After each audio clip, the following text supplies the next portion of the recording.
As humans, we often communicate with each other. The purpose of communication is to exchange opinions as well as share information. The same goes for computer system. Communication is better known as data transmission. Data transmission means sending information from one place to another using computer networks and data communication system. There are different communication protocols in the embedded system. 1. Synchronous transmission. Synchronous transmission sends data in blocks of characters. Start and stop bit patterns, called sync bytes, are transmitted at the beginning and end of the blocks.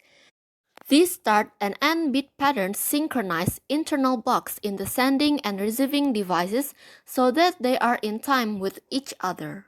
Error check bytes are included immediately after each block of characters to ensure that the whole sequence of characters has been correctly transmitted. This method is rarely used with microcomputers because it is more complicated and expensive than asynchronous transmission. It also requires careful timing between sending and receiving equipment. It is appropriate for computer systems that need to transmit great quantities of data quickly. Number 2. Asynchronous transmission. This method, used with most microcomputers, is also called start-stop transmission.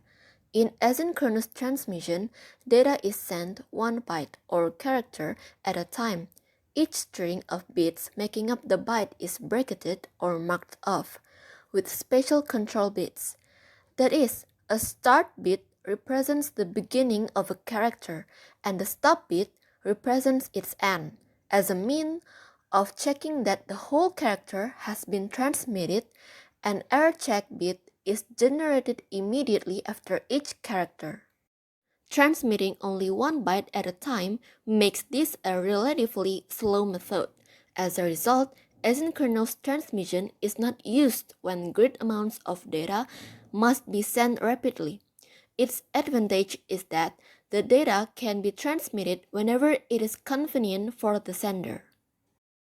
There are multiple types of synchronous transmission and asynchronous transmission.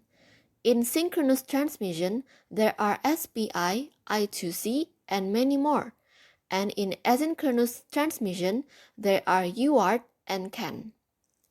That's all of my video. Thank you guys for watching.